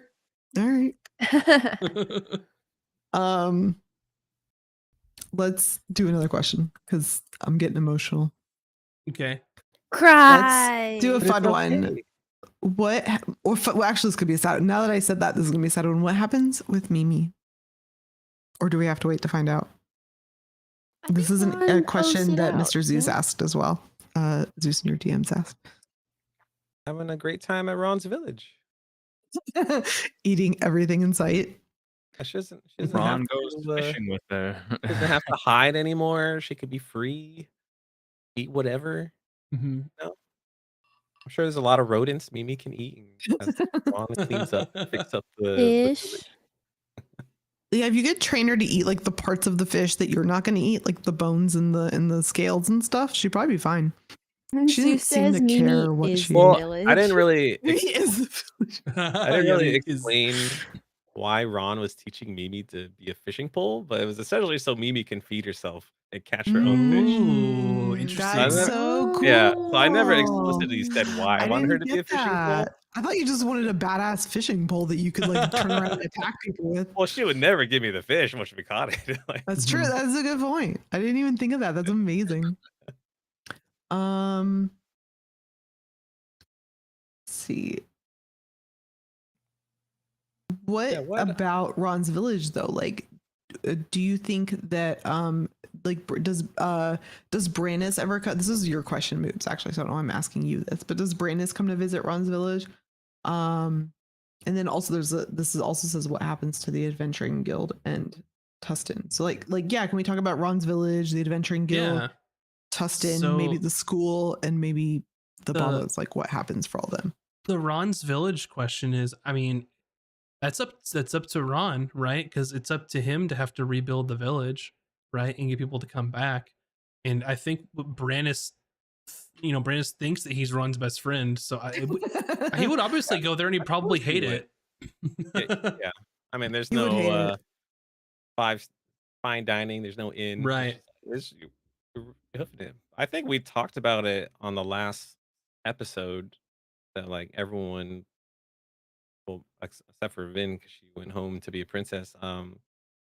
Like Ron and Bryn went back to help rebuild, and then maybe that dryad that was there, that Ron could talk to the dryad and maybe help facilitate with like reviving the forest. And because Ron had a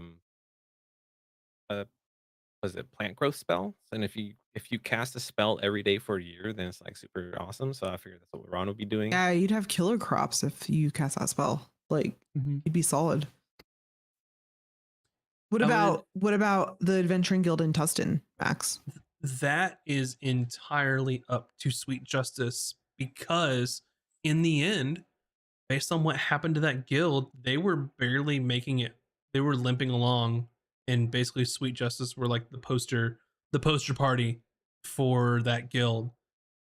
Just because after the aftermath of the trial, right, after Quentin Hannibal was taken out, he was pretty much handling the day-to-day, and Taryn was pretty much retired. So it's entirely up to Sweet Justice of whether they continue to support them or not, because without that support, they would probably be done and just fade off into obscurity. In that case, I think it probably would have faded. Like Valkan went back to the school, Ron went back to the village, and then Bryn went back to the Babas. Yeah. After that final fight, we were all kind of. And not saying it has to be decided now. Like we're just spitballing here, but the guild had fallen far enough, and maybe the notoriety of what Sweet Justice did was enough, to bring it out. Who knows? But it was dependent upon them at that point. Like no biggie. Um,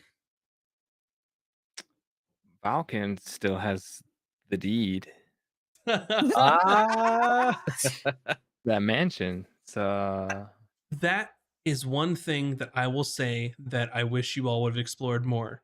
same. And- I'm gonna and change. Yeah, me too. because because in my mind was if you use that deed and you hire some Better Call Saul shit lawyer, to make it to where that deed's in your name, like as a DM, if you had done that, I'd have been like, cool, here's your brand new base, what do you want to do with it? I've been really wanting to do that because we talked about it a lot Yeah, off we stream. did. I was like, we need We to just talk didn't do anything. with nearly. it. We have a connection to the underworld who can forge documentation to make this happen, but I felt like there's like too many events were happening where we didn't feel we could take ourselves away from the story to make Mhm. this little key. yeah, and like I don't. There was a certain point where I don't know if we had a reliable way to contact Nearly, because she kind of like we Yeah, we after did. what we did with her, and I had sending. yeah, I feel like we kind of She parted didn't ways. like talking to me, but it worked. I don't know. Maybe I I think Volcan just thought she was disappeared. scared to communicate with Nearly because he knew what was there or what could have been, and he didn't want to face it. What, that she hated me? No, she did not hate you. Only a fool would think that. How many times have you tried to ship Falcon? Right? At least Emma, 3. 3 or Nearly, 4. and then there's Kaiwin, right? Was that her Mhm. name? The And owner the of boulangerie. the boulangerie. There there was Briefly with one was more. it Anna? Mhm. There was a brief moment of like he was Who's the only one that she was nice to. Who's that? The That was up tiefling, north. It the was very brief. tiefling young woman who had been in Salon before. She was like That Oh, y'all were sweet hanging out with on Valken. Babas. Vias is like Yeah, oblivious to who? all of it. It's perfect. Who is It's this? amazing. I mean, Classic Valkyrie. I remember her, but I don't remember anything flirty happening. Ugh, No. men. I don't think anything flirty. It was just like Right? Ron being like, I don't even know. There were plenty of times where I was like, I could see that going somewhere. It was Annalise Demaya. She was a tiefling with like almost white skin. It was at the Babas cottage with you all. We must have had a She, scene she or was something. she left Salon. That's why we wanted to talk to her. Speaking of Salon, the Baron, not so scary. Not so scary after all. That was the biggest surprise for me. I Kind think of incompetent. that was like for the early part of the campaign. We're like, this guy is like So dangerous. scary. He's Yeah, he's gonna kill so us. dangerous. And then we find out he's like a Brannis type. Like, In what way? Nobody. And that he maybe didn't have as much power as he liked to pretend like he did. yeah, he had this. It almost seemed like he had an air of like he had this self-importance, but he really wasn't that impressive, sort of thing. I think he wasn't as impressive next to his master. I think. But I think leading up to that moment, we thought he was, and then when we realized it was like a real, like, oh, what moment? Maybe it was how you played him, but he ended up being like our punching bag, like for Towards like the our end. like our jabs at him, like I think we were all like kind of mad at him because we're like, you tricked us. Fuck you, dude. Yeah, And that's not your fault as the so much DM. time intimidated by you for no reason or something. Well, like and I that. think at the end he was pretty broken. Yeah. After what happened when the battle over again, like he was pretty broken about what happened and sort of in being in his shoes, the realization that everything he's been doing was pretty much almost a lie to him, and pretty much his master, the source of all of his power, was basically using him completely, and in that moment didn't necessarily care if he lived or died. He just wanted to use the Baron for his own gain, And I Is think that Mhm. Oh, I was gonna say, is that the arc that was the casino arc? no. No. No. No, no, no. Okay. No, no, no. That was when we found Gin and we were trying to protect him. Yeah. We protected Gen, and then the Archmage was like, "Well, fuck you, Baron. I don't care," and like kind of left him to die. Do you remember Mhm. like we had Oh, that's We like right. persuaded him to like that airship that came be in and dropped Yeah. good. That's Yeah. right. Okay. I was confusing the Baron with somebody else who sent Brandon? us to the island. And Oh the yeah, other that thing other guy. too with the Baron in that, the Archmage from Salon, Archmage of Ross, like was his friend that he'd known for centuries at this point, Yeah. because And was using him at this point. he adventured with him and Zavrasa's, lover, who they were trying to bring back. So I think that put in that situation when the doom clock was happening and essentially his patron was basically disowned him, and he's left with a ragtag bunch of adventurers and said, okay, get us into Salon. He's like, Yeah. what the fuck am I going to do? I'm a noble that have always been a noble. I'm a baron, and now I have to rough it in the mountains and try and make up hackneyed plans to get through all this stuff. That was I kind of think my thinking from him. it must have been just the circumstance of we had fought so hard and Yeah. Vin had gotten taken, so we suffered a defeat, and then this guy Mhm. was coming across as super useless. So we're just like, I don't Yeah. have any sympathy for you. Like, Mhm, yeah. then we Well, just, yeah. one of the questions kind of lines up with this is Zeus wanted to know if there was any backstory for a character that you didn't have time to dive into or had to drop for sake of story simplicity. And I'm curious, does that apply to the Baron? And if not, then is there another character? But I get the vibe that there was more to the Baron that we maybe never learned. I mean, there's always more, right? Depending on how much you all dive in. And that's a hard question for me.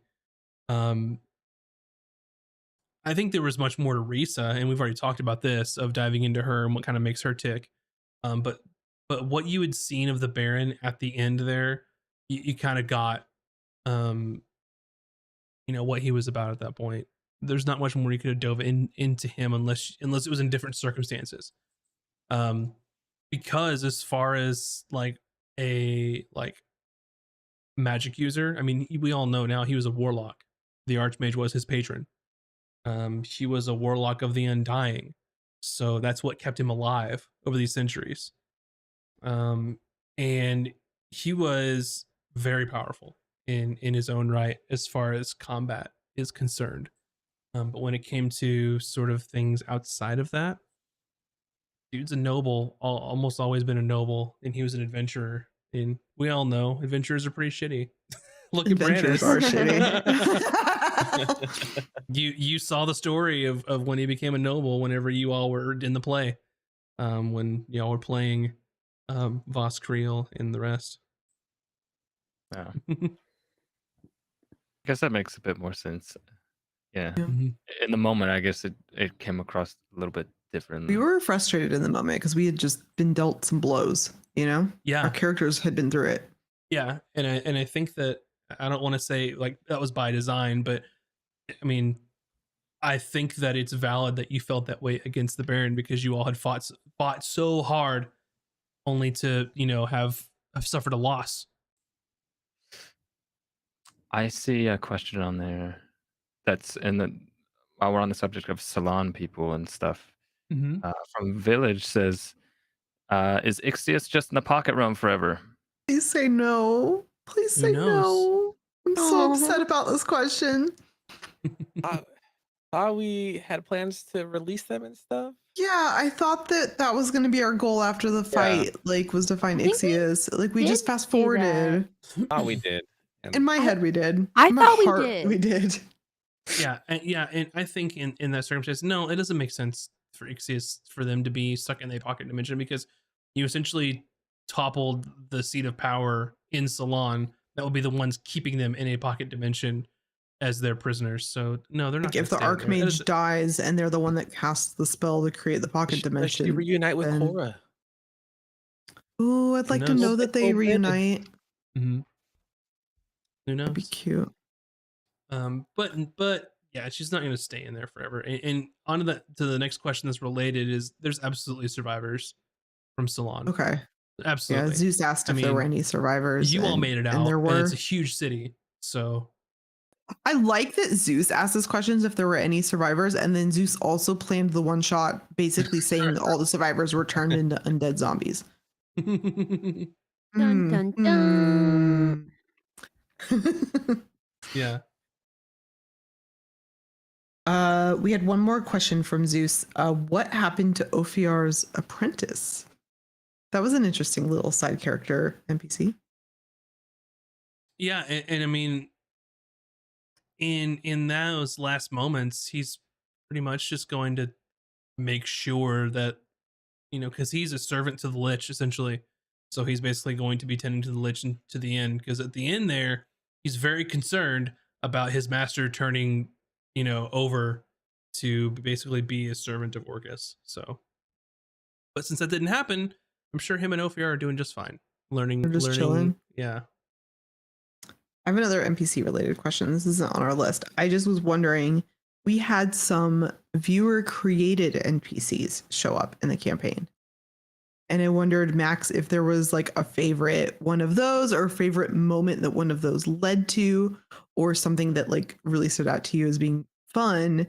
Because I think we all loved them and we want to see more of them in the future. But I'm just curious if you could talk about that a little bit from the DM side. Mushroom was interesting. The mushroom was so good. Button. Yeah, I liked both of them. I don't. They're very different characters, and I don't think it'll be fair to like just try and pick a favorite just because. I'm not just. Was there just two? Because we didn't know. I don't think we as players knew exactly. Yeah, I think there was two for this campaign, but yeah, I really liked Button as the shopkeeper and kind of giving you some interesting things, but I also like Durgash, as someone to kind of help build out the lore of Gordek and like what's going on there. I have a follow-up question. Can we as players pay for a Patreon and then suggest an NPC that we want to see in the game that we're also playing in? Or big brain? I mean, I would like to see an NPC that sells magical items, the best magical items for dirt cheap. If you became a Patreon of that tier, then you could feel free to give someone else the ability to make an NPC. I could give someone else the ability. Okay. All right. Strongly suggest the one that you want to.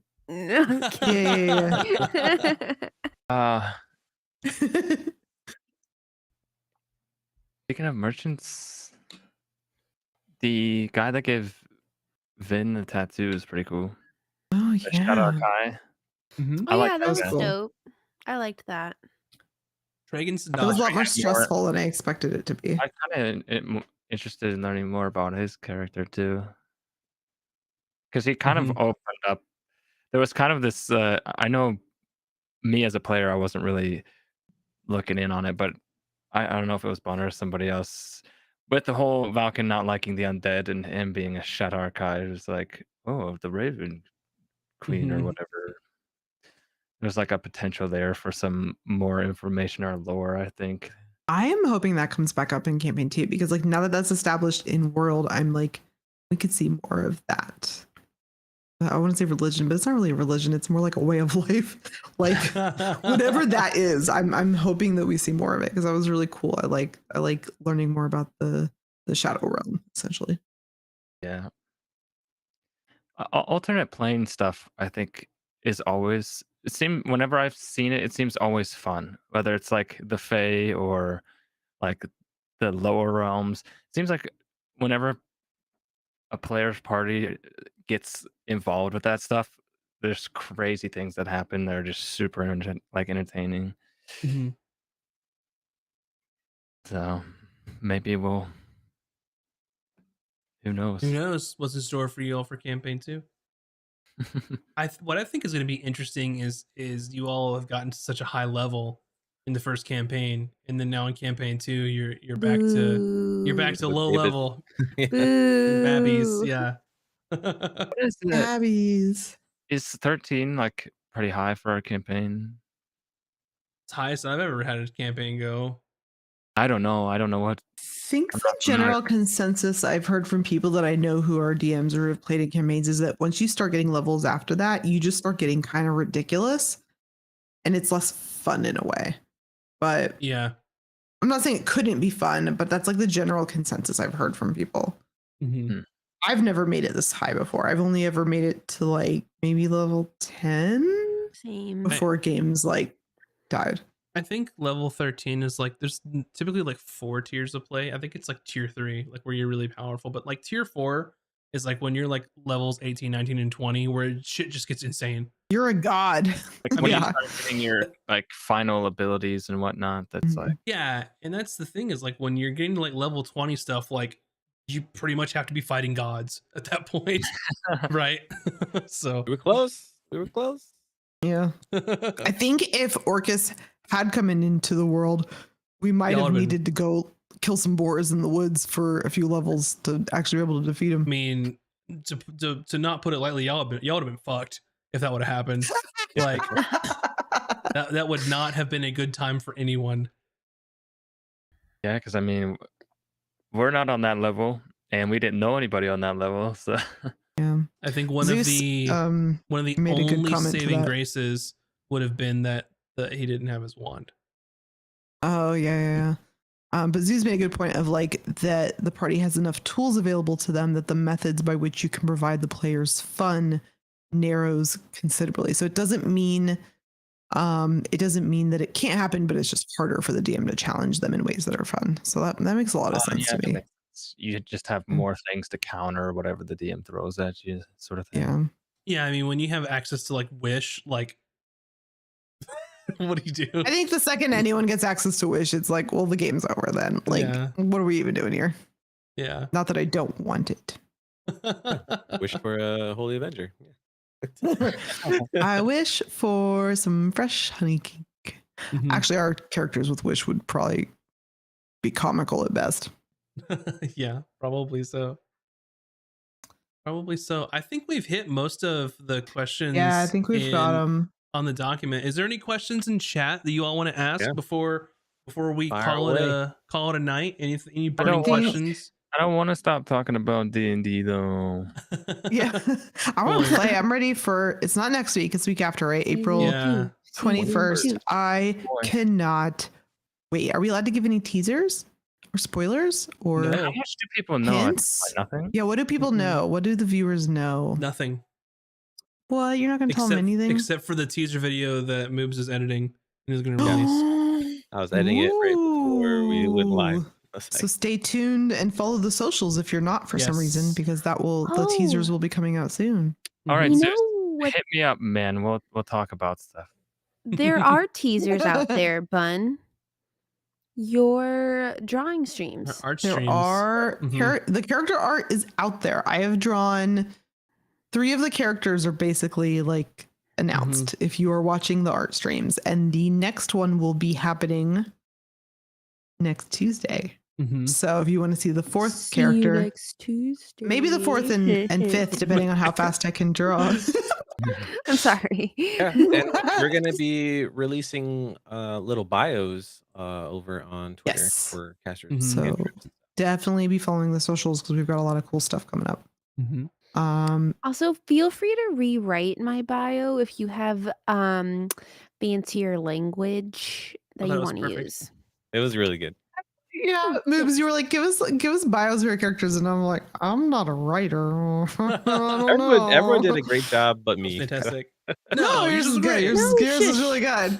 I'm so Yours excited. I was love great. all the characters for season 2 so far, and I can't wait to like officially meet them. You know, like Mhm. at the table, so to I'm speak. trying to really play with excited. accents. Hey, welcome, Village. Work on your accents. Well, since Village is here, we had one last question from Village. And the answer to this may be no answer. She had asked previously, does Risa live happily ever after? Will she ever learn how sending works? But I think it's okay to like, we Village, you missed it. We've talked about maybe there's going to be some charity one-shots in the future. Maybe these characters get revisited. So Max may not want to say, but I'll leave it up to him. I mean, who are we to decide how Yorlis's and Reese's relationship goes? So I mean, Go Basically- and write the fan fiction. They Wait, seem are to be you doing it. If you dating wanna Risa? see it. Bryn? Your I'm not. lessons. Yorlis is. Yorlis is. Bryn will not be dating anyone because she does not see that as being compatible with her chosen life path of becoming a Baba. Mm-hmm. Ron is gonna date anyone. It's Ben's mother. So So you can be her dad. Ron could be Zaddy? officially My Vin's dad. Zaddy? Wow. Amazing. Amazing. Oh my god. Oh man. Listen, I'm gonna be your That's the fan rebellious fiction I want. stepdaughter that dates Brannis. So already- you're like, screw Ron- you, you're not my dad. I'm gonna date Ron whoever I is want. already protesting. That's weird. Yeah, weird. Oh, it's getting weird. That's also the weird thing with everybody's races because everybody's timelines, like with their ages, are vast. Like the further the campaign were to go on, the more awkward and weird things would be. Mm-hmm. Like Bryn would die before everyone else by far, Mm-hmm. which is crazy to think about. Unless she becomes like full hag, I don't know. Who knows what the Boppers get up to? So Zeus has a good question, and I think we'll make this one our last question for the night. I think it's I have one interesting. more after. I have one more after this. Second to last question of the night. Then. So, with the Queen of Air and Darkness return to her sister Titania's side, what happens to the Seelie and Unseelie courts? Ooh. So, what's one thing that was not explored since the Feywild arc didn't sort of get pushed to the forefront is that with the Queen of Air and Darkness was basically trapped inside of the Black Diamond, and creating those shards into the world was it trying to gain power, whereas Vin was one of those shards, was her basically last ditch effort of escaping. And there's still a Seelie and an Unseelie court. It's that they're now back in balance because there were incursions in the Feywild where the Unseelie court were basically directly assaulting the rest of the Feywild, trying to basically take it over. So I think with that, the sort of balance has been restored. Which Is you what I would can say. watch a little bit of in Ron's little Feywild adventure. Oh my god, I still haven't watched that because it I still mean- felt like it was like I can finally watch it guilt free. Mhm. Oh my god. All right. Okay. What's your last question, Bun? Last You're question. gonna be so mad about this, Max. Aeon wants to know. Aeon6 asked, how many licks does it take to get to the center of a Tootsie Pop? The world may never know, but your characters might. So I think everyone should answer In character. as their character. Yeah. Ron doesn't know what Tootsie Pop is. Bryn thinks you should, if it's taking you more licks than one or two, you should take the Tootsie Pop and take a hammer or preferably axe and just give a good smash and problem solved. I don't have time for this. Brannis, how many licks does it take to get to the center of a Tootsie Pop? She's already delegating. The perfect marriage. Brannis, your answer.